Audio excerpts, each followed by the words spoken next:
My brother told the paramedics she probably just had too much to drink at the party. He said it with a straight face, standing right there in my mother's living room while my 8-year-old daughter was being loaded onto a stretcher. I remember the way the EMT looked at him. Just for a second. Then she looked at me. I need to back up. My name is Simone. I'm 31 years old. I work as a forensic toxicologist for the state of Georgia, which means I spend my days identifying exactly what substances are in a person's body and exactly what those substances do. I've testified in federal court. I've helped put people away for decades based on the work I do at that lab. I say this not to brag. I say it because you need to understand what my brother didn't think about when he decided to poison my child. He didn't think about what I do for a living. Growing up, I was never the favorite. My mother made that clear in 100 small ways that when I was little, I told myself I was imagining. The way she'd spend Sunday mornings quizzing my brother on his homework and asking me to set the table. The way she clapped when he got a C on his chemistry exam and asked me why I only got a 94 instead of 100. The way she introduced us at family gatherings, "This is my son Reginald. He's going to be somebody." And then, almost as an afterthought, "And this is Simone." Reginald was 2 years older than me. He was charming the way a well-dressed hole in the wall is charming. You don't notice the damage until you've already fallen through. He smiled at everyone, laughed at the right moments, knew how to make my mother feel like the most important woman in any room. And she loved him for it the way some mothers love their children. Completely blindly, without condition or correction. When I got my scholarship to Georgia Tech, my mother asked me if I was sure I wanted to be away from home for 4 years. When Reginald got a job at a car dealership in our hometown, she threw him a dinner party. I stopped trying to make sense of it somewhere around my sophomore year of college. I just let it go. Focused on my work. Graduated with honors, got my master's, got hired by the state lab at 25, built my life, and then I had Cora. Cora changed everything. Not in the way people say when they mean their priorities shifted, I mean she literally changed the architecture of my life. She was born on a Tuesday in February, and by Wednesday I understood that every decision I would make from that point forward had to be run through one filter. Is this good for her? Her father wasn't in the picture by the time she was 2. That's a separate story and a shorter one, so it was just the two of us. Me and Cora. We had a system, we had a routine. We had an apartment in Decatur with a little garden out back where she grew tomatoes every summer and reported on their progress like a tiny field journalist. I was careful about who I let into her life, including my family. My mother had met Cora maybe a dozen times over 8 years. Not because I was cruel about it. Because every visit ended with my mother finding some way to make Cora feel like she was being compared to Reginald's kids and coming up short. Reginald had married a woman named Tanya about 6 years back, and they had 2 boys, Marcus Jr. They called him MJ and a younger one, Dre. My mother treated those boys like royalty. When we'd visit, she'd have their photos framed on the wall. She'd tell Cora that MJ was learning piano, that Dre could already read at a 2nd grade level. I'd watch my daughter's face carefully during those conversations, and I learned to read the particular stillness that came over her. Not sadness exactly, more like she was deciding whether what was happening was worth reacting to. She got that from me. I should have trusted that instinct. Last December, my mother called me about her 72nd birthday. She said she wanted everyone there, the whole family, together at her house in Macon. She said she'd already talked to Reginald and Tanya. She said it would mean a lot to her if I came. I want to be honest about why I said yes. It wasn't because I thought things had changed. It was because my mother was 72 years old and I was tired of holding the distance open, and because some small stupid part of me still wanted her to look at me the way she looked at Reginald. I said yes. I packed Cora's things for a long weekend. I drove the 90 miles to Macon on a Friday afternoon in December. The house looked the same. It always looked the same. A colonial-style ranch off a quiet street, with a rose garden my mother kept immaculate and a driveway that fit 4 cars. When I pulled in, Reginald's truck was already there. And there was a car I didn't recognize. A gray Volvo with rental plates. I found out at dinner that the Volvo belonged to my brother's new business partner, a man named Grant who I'd never heard of before that evening. He was tall, well-dressed, spoke in that particular way that tells you someone is used to being listened to. He and Reginald had apparently started some kind of investment firm together. My mother talked about it like it was already on the Fortune 500 list. She asked Grant detailed questions about the business model. She called Reginald my entrepreneur with a smile I hadn't seen her use in a decade. She did not ask me about my work. Cora sat next to me at dinner and ate her green beans with the focused patience of a child who had been briefed before the trip. I'd told her beforehand, Grammy's house has its own rules. We're there to celebrate her birthday. You be yourself, and if anything feels weird, you squeeze my hand. She'd looked at me very seriously and said, got it. 8 years old, she already understood more about our family than I wanted her to.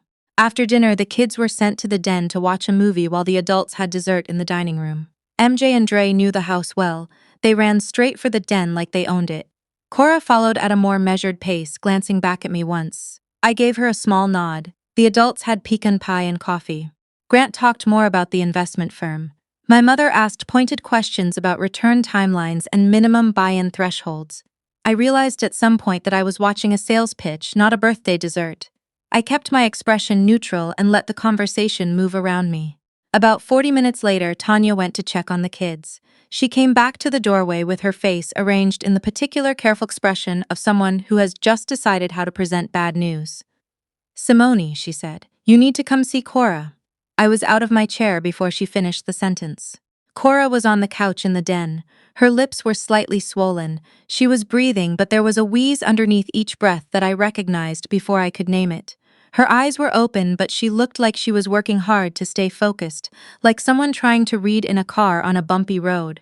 MJ and Dre were sitting in the corner, very still, watching the television with the exaggerated concentration of children who know they are not supposed to be watching what they're watching. I knelt in front of her. Baby, can you hear me? My throat feels tight, she said, and my arms itch. I looked at her arms.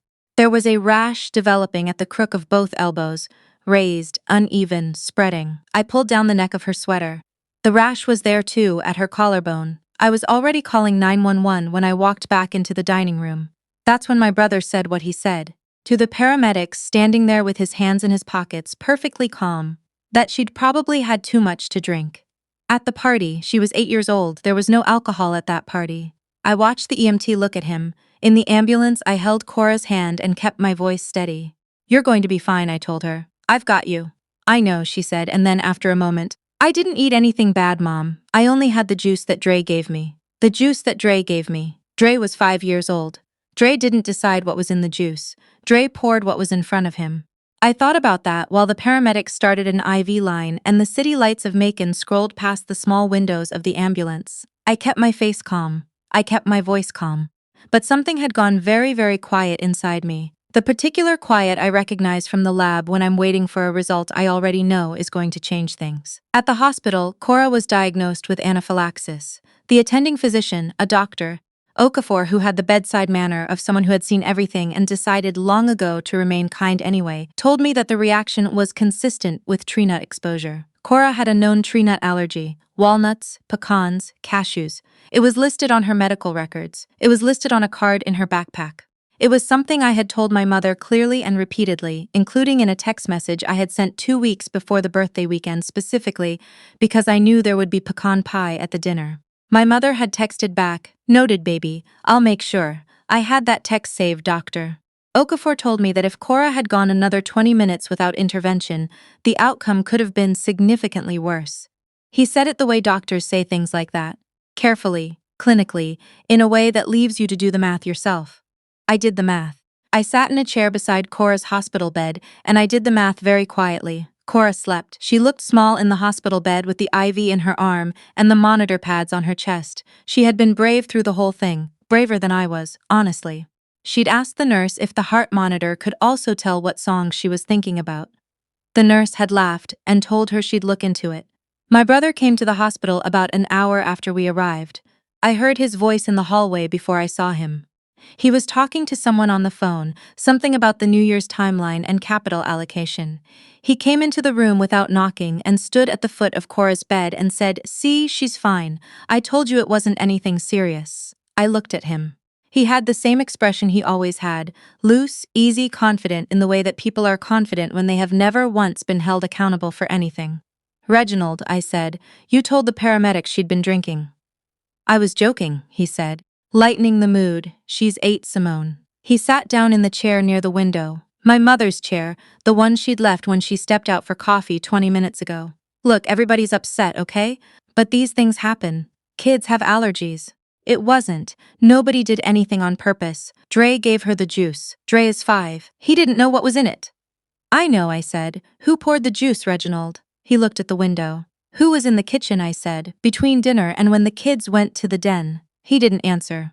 I want to tell you what I know about anaphylaxis in tree nuts. I know it very well professionally. I know that pecan extract, which is used in certain baking flavorings, certain specialty syrups, certain cocktail mixers, is highly concentrated. I know that a small amount introduced into a cup of apple juice would be essentially tasteless and odorless to a child. I know that the reaction timeline for a moderate to severe allergy exposure in a child of Cora's size would be approximately 30 to 40 minutes.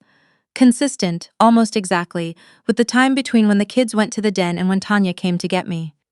I know all of this because I am a forensic toxicologist. And I knew, sitting in that hospital room, that the juice cup was still in the den. I called a colleague from the hospital room. I won't tell you his name because he's a good man who did me a favor that night, and I'm not going to put his name in this story.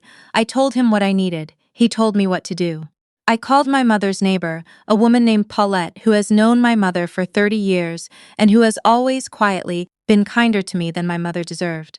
And I asked her to go to the house and to not let anyone remove anything from the den until someone arrived.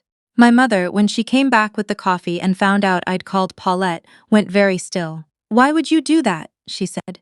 It wasn't quite a question, because I need to know what was in the juice Cora was drinking, I said. It was apple juice, my mother said, from the refrigerator. I've bought that brand for years. Then there's nothing to worry about, I said. She looked at me for a long time, and in that look, I've thought about it a lot since. I think I saw her do a calculation. I think she weighed what she knew and what she thought I knew and what she had decided at some point was acceptable collateral in whatever was happening with Reginald and that investment firm and a mother's particular brand of love that has no room in it for the child it didn't choose.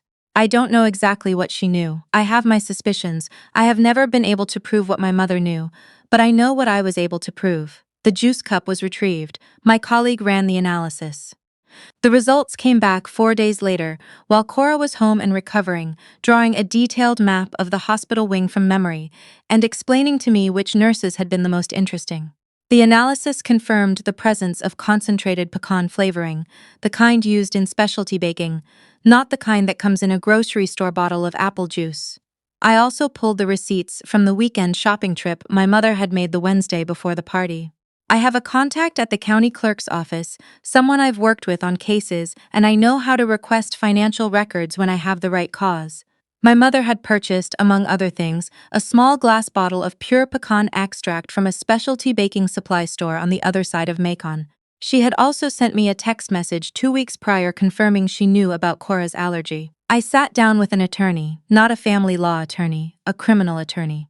A woman named Letitia Osei who went to Spelman on a full scholarship and has since made a career out of cases that other attorneys describe as complicated and she describes as interesting. I laid everything out for her on a Tuesday afternoon in her office on Peachtree Street. The medical records, the analysis, the receipts, the text message, the paramedic report with my brother's statement. She looked at everything. She was quiet for a while. Simone, she said. Do you understand what you're bringing me? Yes, I said. This isn't a family dispute, I know. This is criminal, I know that too. She looked at me over the top of the file. I want to make sure you understand what happens next, because once we file, it moves at its own speed. You don't get to pump the brakes. I'm not looking for the brakes, I said. Reginald was arrested on a Wednesday morning in January. The charge was criminal reckless endangerment of a child, with a secondary charge related to the falsification of information given to emergency medical personnel, specifically, telling the paramedics my 8-year-old daughter had been drinking. His business partner, Grant, quietly withdrew from their investment firm within the week. I assume he had his own attorneys who told him what proximity to a criminal case looks like on a prospectus. The investment firm dissolved. The office space they'd been renting, a suite in a building downtown that my mother had co-signed the lease on, became a liability. The lease termination fees were substantial. My mother's name was on that lease. She called me 3 times the week after the arrest. I let the calls go to voicemail. In the third message, she said she didn't understand why I was doing this, that it was tearing the family apart, that Cora was fine, that I had always had a way of making things harder than they needed to be. I listened to that message twice. Then I saved it to the same folder where I keep the text about the pecans. There's a thing that happens sometimes in the lab when you're working a difficult case. You run the same test multiple times to confirm the result. Not because you doubt the science, because the result is significant enough that you want to be absolutely certain before you stake anything on it. You want the data to be airtight. You want there to be no version of the story where you got it wrong. I had been running that test on my family my entire life. I had been collecting the data for 31 years. The birthdays where my name was mentioned last. The graduation where my mother left early. The Christmases where Reginald's gifts were wrapped in the good paper and mine were in whatever was left over. The phone calls that came when she needed something and the silence in the intervals. I had been watching and measuring and telling myself I was probably wrong, probably misreading it, probably being too sensitive.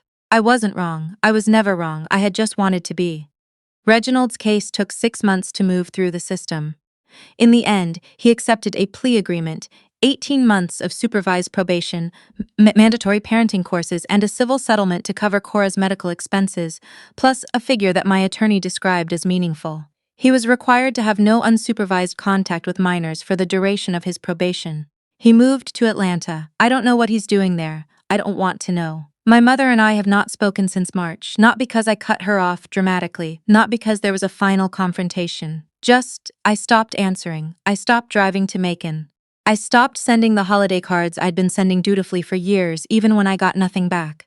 I want to tell you what I kept. I kept the text message where she said, "Noted, baby, I'll make sure."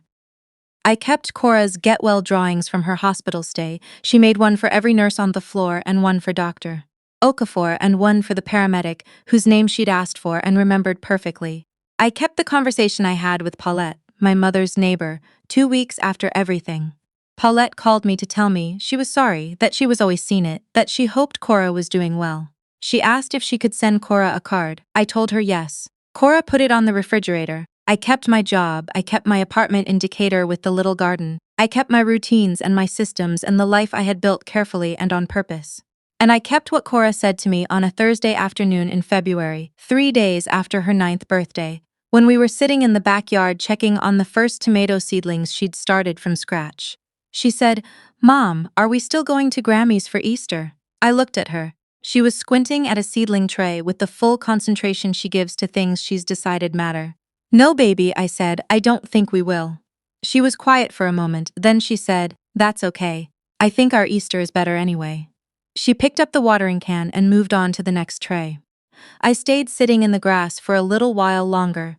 The afternoon light was coming through the slats of the back fence, cutting long gold stripes across the garden. It was February in Georgia, which means it was 53 degrees and smelled like pine and mud and the particular kind of clean that comes after rain. I thought about the lab, about the way certainty feels when you finally have it, not loud, not dramatic, just solid. Something you can put your hand on and know it won't move. My daughter was 9 years old and already knew that our Easter was better. She wasn't wrong. She was never wrong. She got that from me.